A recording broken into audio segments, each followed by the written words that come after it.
Halo semuanya, hari ini seperti biasa kita akan merecap sebuah film. Dan kali ini film pendek yang berjudul Police Legend Operation Basilisk. Cerita filmnya sendiri terbilang cukup unik, di mana mengisahkan tentang salah satu sosok penghuni neraka yang ada di dalam cerita mitologi Polandia yang dikenal dengan nama Basilisk. Konon kabarnya, siapapun yang ditatap oleh monster itu bisa membuat korbannya menjadi batu. Nah, sebenarnya film ini terhubung dengan 3 film pendek lainnya, yang mana film-film itu akan gue recap juga. Kalau yang nonton video ini tuh ya minimal like-nya 2000 lah. Oke, kalau gitu langsung aja ke alur ceritanya. Dan selamat datang di dunia monster.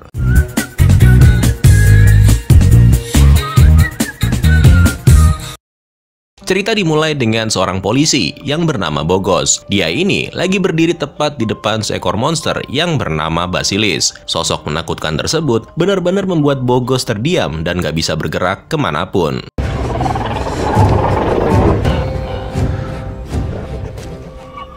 Sebenarnya, dia berada di sini bukan untuk menjadi pahlawan kesiangan, melainkan untuk melindungi seorang gadis yang ada di belakangnya. Namun sialnya, Basilisk yang dari tadi emang udah berada di hadapannya, kini perlahan-lahan akan membuat Bogos berubah menjadi batu. Scene kemudian mundur ke beberapa hari sebelum kejadian tadi. Bogos bersama dengan pamannya yang bernama Bardaha terlihat sedang memancing mania di sebuah danau yang letaknya gak jauh dari pusat kota. Nah, di momen ini, mereka berdua sempat melihat kilatan petir yang kemudian menyambar tepat ke arah danau dan membuat perahu mereka menjadi bergetar.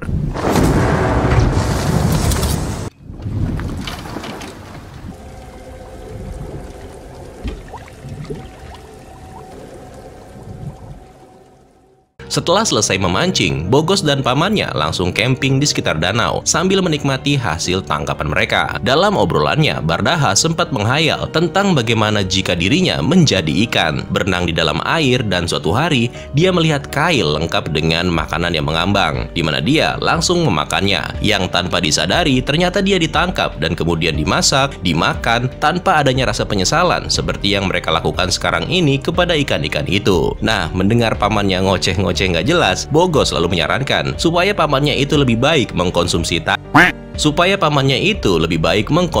jamur daripada ikut memakan ikan. Namun Bardaha malah menolaknya dengan mengatakan kalau jamur itu kandungan gizinya nggak lebih baik jika dibandingkan dengan ikan. Nggak berapa lama kemudian, Bogos mendengar suara di kejauhan, dan setelah diperiksa, ternyata itu adalah beberapa kendaraan dengan tulisan Iron Mountain. Bogos lalu kembali dan memberitahukan apa yang dilihat kepada pamannya, yang kemudian pamannya itu mengatakan kalau nggak ada yang namanya Iron Mountain, yang ada hanyalah sebuah kota yang bernama Iron City. Next, setelah makan, mereka berdua memutuskan untuk beristirahat. Di malam hari, sebuah helikopter melintas tepat di atas mereka. Bogos yang lagi asik tidur kemudian bermimpi. Nah, di dalam mimpinya, dia melihat kalau langit berubah menjadi batu dan terlihat seperti cermin, di mana batu itu tiba-tiba mulai retak dan memperlihatkan satu sosok wanita cantik di dalamnya.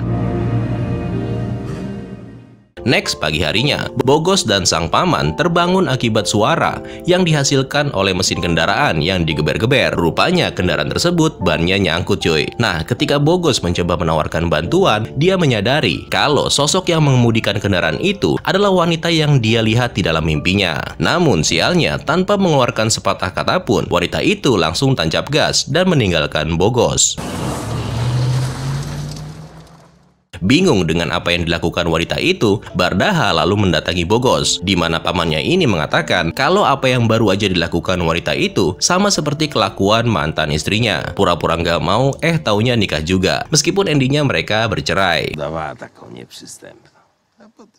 Next, dari sana, mereka berdua kemudian bersiap untuk pulang. Di sini, rupanya, Bogos masih terus memikirkan wanita misterius tadi. Nah, secara kebetulan, dia mendengar siaran radio yang memberitakan kalau telah terjadi fenomena sambaran petir aneh di sebuah kota yang bernama Mazovian. Di mana kejadian tersebut rupanya membuat kota Mazovian menjadi lumpuh dan terputus dari dunia luar. Sebenarnya, lokasi kotanya itu nggak jauh dari tempat Bogos dan pamannya berada sekarang. Tapi yang bikin Bogos penasaran adalah lokasi itu merupakan tujuan yang sama yang dilalui oleh si wanita misterius. Nah, karena penasaran, Bogos pun mencoba meyakinkan pamannya supaya mau pergi ke kota Mazovian dengan alasan untuk sekedar memeriksa kota tersebut. Ya, meskipun Bardaha udah tahu kalau sebenarnya Bogos hanya mau bertemu dengan wanita misterius itu. Carpe diem. Singkat cerita, sampailah mereka di lokasi yang dimaksud. Nah, karena Bardaha ketiduran, Bogos dengan terpaksa keluar dan memeriksa area tersebut sendirian. Di sini, Bogos menemukan sekumpulan kendaraan yang diparkir tanpa seorang pun yang terlihat di sana. Dia juga melihat kalau ada banyak banget benda-benda aneh di sekitarnya. Bogos juga sempat-sempatnya mengeluarkan kartu miliknya sambil berteriak, Polizia. namun, karena nggak ada orang yang nyaut, dia lalu melanjutkan pemeriksaan. Sampai kemudian, Bogos menemukan sebuah lubang raksasa. Nah, karena penasaran, dia pun turun ke bawah. Dan begitu sampai, Bogos menemukan pemandangan aneh. Dia melihat sebuah patung dengan wujud seperti seorang manusia. Di mana hal tersebut membuat Bogos kaget dan menyebabkan dirinya terjatuh lebih dalam lagi.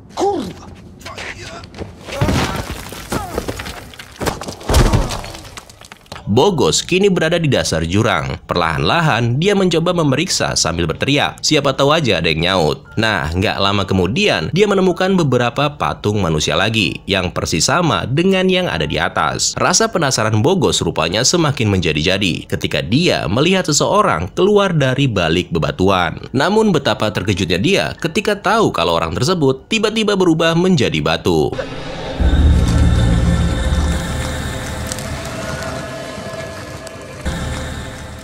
Nah, belum selesai dengan kejadian tadi, di kejauhan Bogos mendengar suara yang mengatakan kalau seharusnya mereka nggak berada di sini. Rupanya, itu adalah suara dari seorang wanita yang terlihat melarikan diri dan melewati Bogos, sambil memperingatkan supaya segera pergi dan jangan melihat ke arah matanya.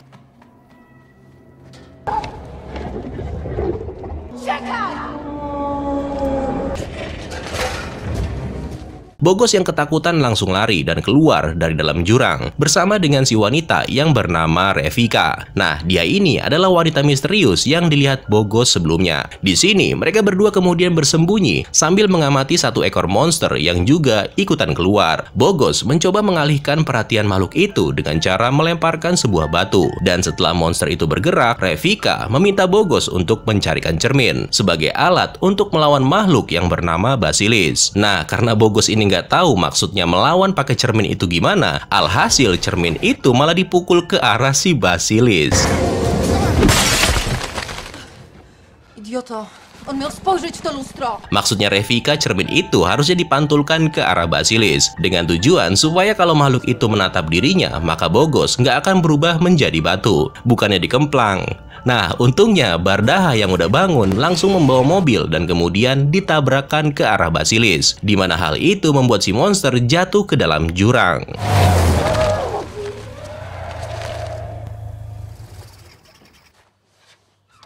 Ubite. Awalnya mereka merasa kalau makhluk mengerikan tadi udah mati. Tapi sial, nggak berapa lama berselang, tiba-tiba makhluk itu muncul lagi dan membuat Bardaha beserta Bogos harus terkena serangan dari Basilis. Kini hanya Revika yang masih bertahan dan menolak untuk menatap sosok monster yang ada di hadapannya itu. Di sisi lain, Bogos yang masih hidup tiba-tiba mulai mendapatkan penglihatan lewat mimpi yang sama seperti yang dialami sebelumnya. Di sini Bogos selalu bertanya, apakah ini adalah akhir dari hidupnya, di mana dia harus menerima kenyataan kalau dirinya harus dibunuh oleh seekor ayam. Zabił mnie kurczak. Nah, kemudian Bogos lalu menyentuh cermin berbatu yang ada di hadapannya, di mana dari sana sebuah tanda lalu muncul tepat di telapak tangannya. Bogos yang udah sadar lalu terbangun tepat di sebelah handphone miliknya. Dia lalu berjalan dan bergerak mendekati Basilis, yang seketika itu juga langsung mengalihkan perhatiannya dan menatap ke arah Bogos. Dengan cepat, Bogos mengarahkan layar handphonenya, di mana kemudian sesuatu terjadi.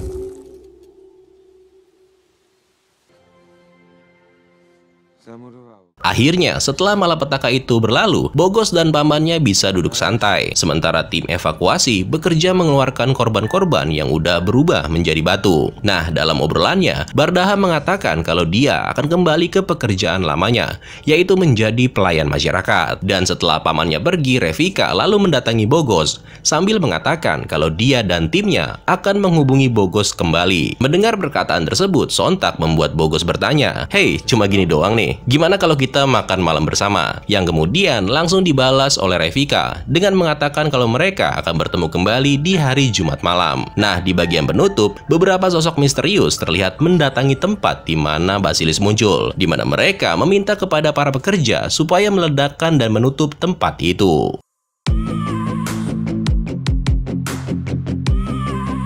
Well, untuk film pendek, ini adalah salah satu yang menurut gua jalan ceritanya oke banget. Nggak terlalu banyak plot hole, mungkin hanya di bagian akhir dan awal aja pada saat kemunculan petir, yang harusnya ada hubungannya dengan film sebelumnya dan sesudahnya. Oke, kalau gitu sekian dulu untuk hari ini. Terima kasih buat yang udah nonton, dan sampai jumpa di video selanjutnya. Keren lo semua. Ciao.